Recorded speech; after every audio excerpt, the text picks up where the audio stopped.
This might be the greatest sewing invention that's ever been created. Seriously, it is going to change your life. What is it? Let's just say it gives new meaning to the term pinhead. Okay, I know a pincushion hat sounds a little crazy, but hear me out. Because how many times have you been sewing and you put your pincushion down and go like, put in another load of laundry or go pet your fur baby, and you come back and it's completely disappeared. And then you spend 10 minutes looking for this stupid thing. This solves your problem. And okay, you could just slap a standard pincushion onto a headband and be done with it, but why do that when you can make a cute little pincushion pie hat instead? This is the first video in a new series about getting your sewing life organized, because all those historical projects that we've done over the years have made my particular space a disaster, and I'm sure I'm not the only one who needs to get their sewing shit organized. It's gonna be short and sweet, so let's get started. First thing to do is cut out all your pieces. It's important to note that you need to use either 100% wool felt or a blend that's at least 35% wool. The cheap poly felt that you get at the craft store is not going to behave the same way, and it's not going to work for you.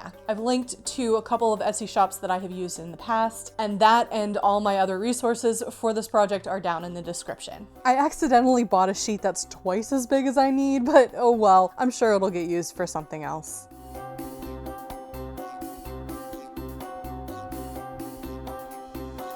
The pie filling fabric I bought from Out of a Portrait Patterns with the actual pattern itself. She has 3 different flavors of fabric for you to choose from, or you can use whatever else you want. Chocolate pie, anyone?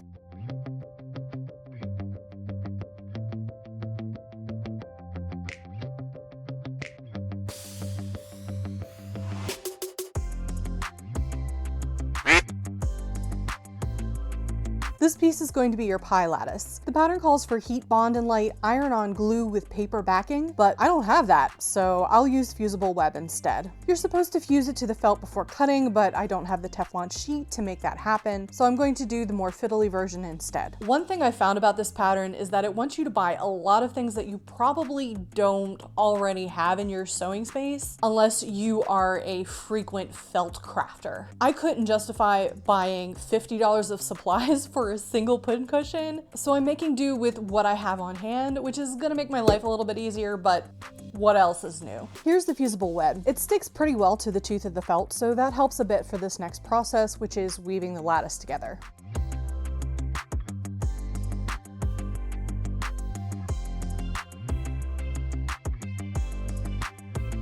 This is only slightly more fiddly than making an actual lattice pie, though not quite as tasty. You'll want to weave each strip over and under the existing pieces, following the guideline. I appreciated that the pattern actually included the lattice guide.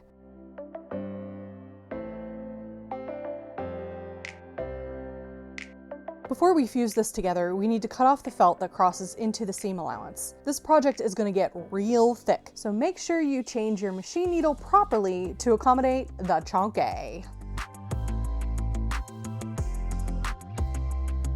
Okay, now we pressy. Ooh, yesy. I accidentally bought super heavyweight interfacing with the glue on both sides instead of just one side. So I'll cover the other side with a bit of muslin.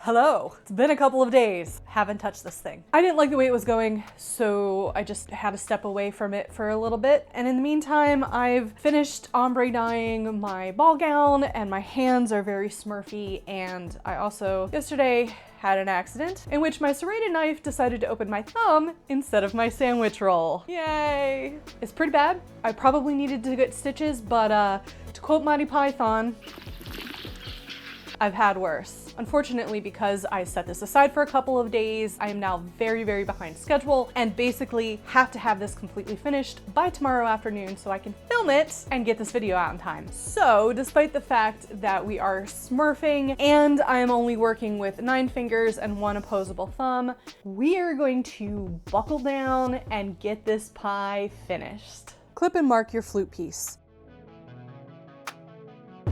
Then press it per the instructions. Ooh, fancy.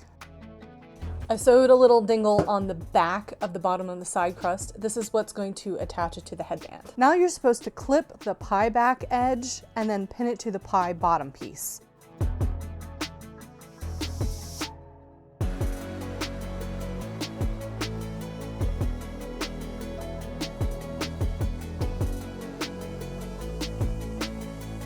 Of course, if the pattern had said to pin it right sides together, I would have done that the first time and not had to rip out all my stitches. Tell us how you really feel, Jackie.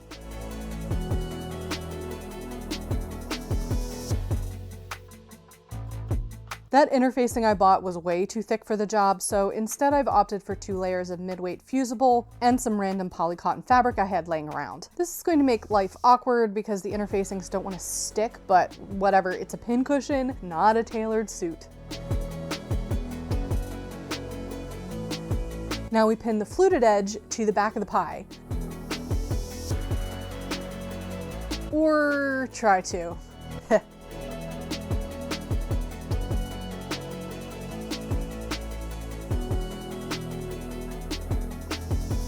If you're enjoying this video or are simply tired of spending more time looking for your sewing supplies than you are actually sewing, please consider giving this video a thumbs up and saying hi in the comments. I do hope to do a few more organizational videos coming up, but I can only do that if you are enjoying this one. Also, thank you so much to all of my Ko-fi supporters. Your contributions help me run this channel and go right back into buying supplies to make more YouTube videos. If you have the means to contribute, please consider checking out the link to my page below. Okay, so things are coming along. I went ahead and sewed the top piece onto the bottom piece. You sew it along the stitching line that you just sewed to get the little fluty bit on. Why didn't we just do that all at the same time? I don't know. This was supposed to be the hardest part, so I didn't film it, and honestly, it wasn't that hard. So next, we also have a double-faced pie center bit, which I've gone ahead and already steamed in the edges because you can only watch that so many times. This, getting attached to this, looks to me like it's going to be the most difficult part. She's got some really complicated directions involving like pulling threads up through existing stitching threads and a lot of garble and gobbledygook that could easily have been solved by just doing it by hand. So despite all of my stuff earlier about trying to finish this today, I'm gonna go ahead and hand stitch this tonight during Potato Jackie time, and I'll catch up with you when that's finished. Time for Smurfy Band-Aid hand stitch time.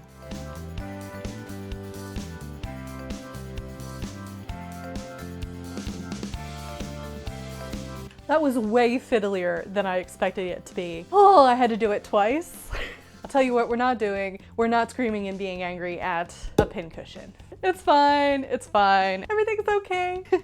All right, so now we have to fill the center, and we're gonna deviate from the instructions just a little bit here. The pattern says that you should use sand or crushed walnut shells to fill the bottom of this thing. I don't know where the heck you get crushed walnut shells. I do have sand in my car because of course you have to buy 50 pounds of sand if you wanna make one tiny little sandbag for your tripod.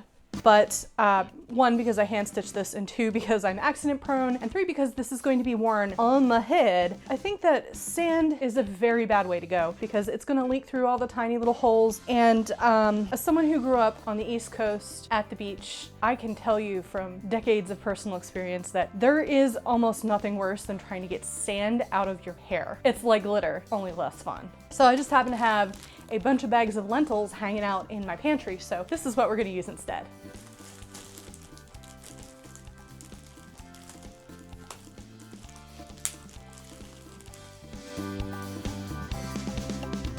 Then we'll top it off with 6 layers of cotton batting, which I handily have left over from another project. However, I am going to supplement with some fabric cabbage because it doesn't feel like it's enough stuffing for our pie. Then you'll want to carefully match the edges of the pie filling with the top of the crust and pin it to secure. This will definitely get hand stitched down. Hello, am I wearing my outdoor garments inside? Yes, I am. Is there something wrong with my heat? No, there's not. I spend all this time making these, frankly, fabulous outer garments, and I only get 6 weeks to wear them. So you know what? I'm gonna wear them. Okay, I should have been done with this 3 days ago, but world events keep happening and it's getting harder and harder to be whimsical. I hope you all are staying warm and staying safe and calling your senators. And with that, it's time to finish this thing so I can get back to my ball gown. Here's our completed pincushion all sewn up.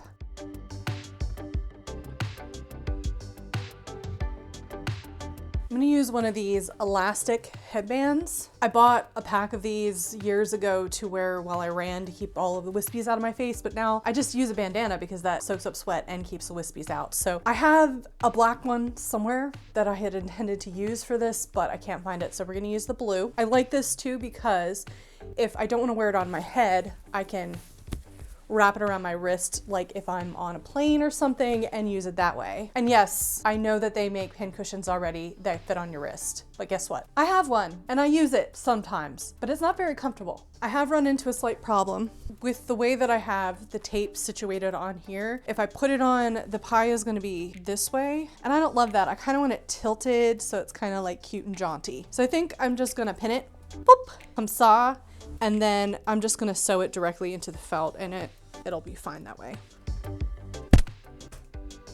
Cut. Okay, so we'll leave this bit free here and sew it only up to the end of this pin. You can see here where the original strap was. That should get me the jaunty side tilt we all look for in our pie hat pincushions. Yep, I'm going with it.